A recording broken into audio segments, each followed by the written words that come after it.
A situação da indústria russa é muito pior do que muitos podem imaginar e vai piorar ainda mais.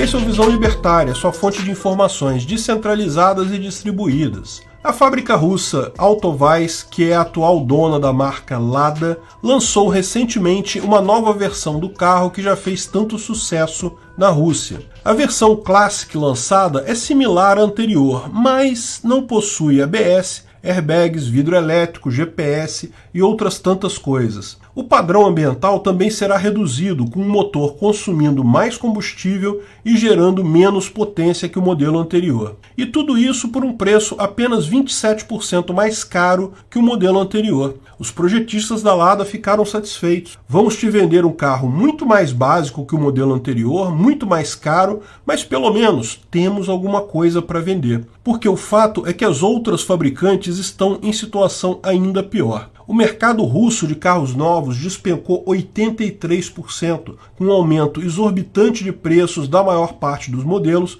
ao mesmo tempo que os compradores sumiram, posto que o país passa por incertezas extremas. Ninguém sabe se ainda vai ter emprego em pouco tempo. Nesse tipo de situação se percebe muito mais claramente o problema das sanções. Elas estão de fato machucando muito a Rússia. Gráficos como o valor do rublo frente ao dólar, que teria até se valorizado, são pura besteira, como explicamos no vídeo. Se as sanções estão funcionando, por que o rublo recuperou o valor? Os volumes transacionados da moeda são totalmente irrelevantes a partir do dia 24 de fevereiro e apenas representam trocas entre grandes empresas russas e o Banco Central russo. Lógico, nessa situação, eles podem colocar o valor que quiserem, mas ninguém quer essa moeda mais. Internamente, a indústria está desmanchando. Fabricantes de carros, aviões, maquinários e até a indústria bélica vão de mal a pior. Mas algumas pessoas dizem: não se preocupem, russos estão acostumados a fazer tudo sozinhos. A Rússia sempre foi isolada do resto do mundo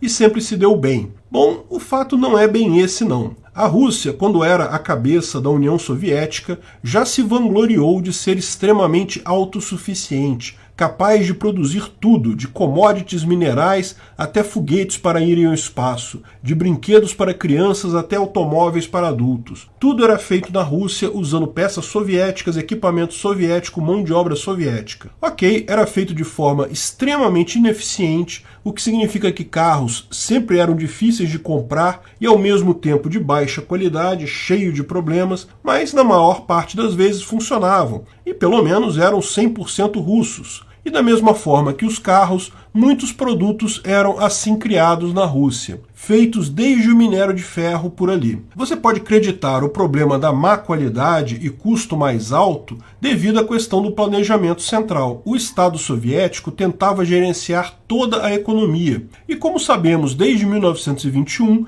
quando Mises lançou seu paper sobre a impossibilidade do cálculo econômico no socialismo, isso é impossível. Sempre resultará em ineficiências enormes e crescentes. Explicamos os detalhes disso no vídeo Por que o cálculo econômico é impossível no socialismo. Mas o problema do isolacionismo econômico é um problema por si só. No caso em tela, causado pelo interesse do governo soviético de então de isolar o país, posto que, num país livre, naturalmente, as pessoas vão querer fazer trocas com pessoas em outros países. Um país depender apenas de si mesmo pode parecer algo positivo, afinal, crises em outros países não vão afetar você. O fato do dinheiro não cruzar a fronteira do país permite um controle maior do governo sobre ele, todas as riquezas geradas no processo produtivo nacional também ficam no próprio país. De fato, ainda temos muitas pessoas que são defensores da autossuficiência, até aqui no Brasil. É tipicamente aquela galera que pede para subir impostos para defender a indústria nacional e coisas do gênero. Alguns chegam a dizer que o Japão é um exemplo de país que tinha economia fechada, se fortaleceu muito a ponto de virar uma superpotência quando se abriu para o mundo,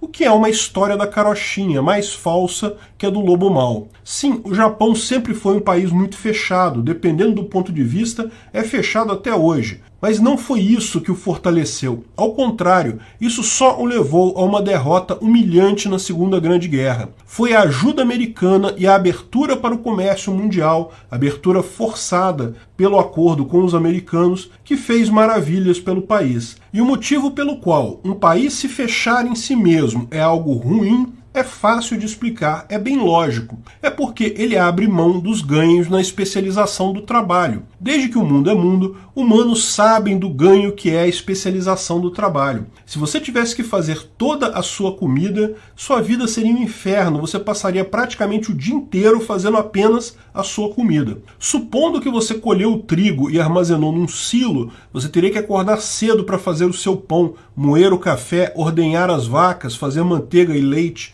Isso sem contar em extrair os metais e operar uma pequena metalurgia nos fundos da sua casa para fazer as ferramentas que você vai precisar para tudo isso. Mas os humanos não fazem assim, eles se especializam. Alguns acordam cedo e fazem um pão, não apenas para eles, mas para um monte de gente, e vendem o excedente. São chamados de padeiros. Além da especialização diminuir o custo da coisa, ela também gera mais variedade. O cara que faz o pão pode fazer pão árabe, pão francês, salgados, bolos. Até os países acabam se especializando. Aqui no Brasil, por exemplo, conseguimos produzir muitos alimentos, principalmente soja, milho, carne, com um valor muito menor que no resto do mundo. Portanto, o mundo se beneficia dos nossos produtos e nós recebemos dinheiro que acaba sendo usado para comprar coisas que nós não temos tanta especialização por aqui, como produção de chips e alguns equipamentos específicos. Mas o que muita gente não percebe é que quanto mais gente participa do mercado global, da especialização global de trabalho, é melhor para todo mundo. A Rússia, ao se isolar propositadamente em nome de uma conquista territorial sem absolutamente nenhum valor estratégico, acaba tendo uma eficiência econômica muito menor. Ela ainda pratica especialização de trabalho dentre a sua população. Ainda pode comprar alguma coisa de alguns poucos países, contrabandear alguma coisa também. Mas tudo isso se torna cada vez mais difícil, a eficácia vai caindo, levando a produtos caros e ruins. Mas o pior de tudo é a trajetória. Quando o Japão saiu do seu sistema fechado para uma abertura completa para o mundo, isso aumentou muito a eficiência da sua economia. Essa trajetória é fácil de fazer. Algumas empresas japonesas foram à falência na época porque era mais barato para as outras empresas comprar no exterior aqueles produtos do que comprar do fabricante nacional. Mas isso faz parte do rearranjo natural da economia. O caminho reverso que a Rússia está fazendo é muito mais doloroso. Por exemplo, desde quando a antiga União Soviética se abriu para o mundo na década de 1990, ela também ganhou muita eficácia em muitas coisas, mas ao mesmo tempo perdeu algumas indústrias. Por exemplo, ferramentas. Os alemães são excelentes produtores de ferramentas mecânicas, então melhor comprar na Alemanha. Com isso, a indústria russa de ferramentas acabou completamente. Normal, todo mundo saiu ganhando. Mas agora, com o país se fechando, onde que as pessoas vão aprender a fazer ferramentas? Não existe mais essa indústria na Rússia. Teria que ressurgir do zero. E mesmo quando tudo ressurgir do zero, lembra, será menos eficiente do que antes, porque ainda vai estar limitada a um número menor de pessoas fazendo a especialização. Não há nada a se ganhar fechando sua economia. Nada a se ganhar invadindo países vizinhos também por caprichos de grandeza. A saída para a grandeza de uma sociedade, de um povo, é sempre o comércio. A Rússia vai aprender essa lição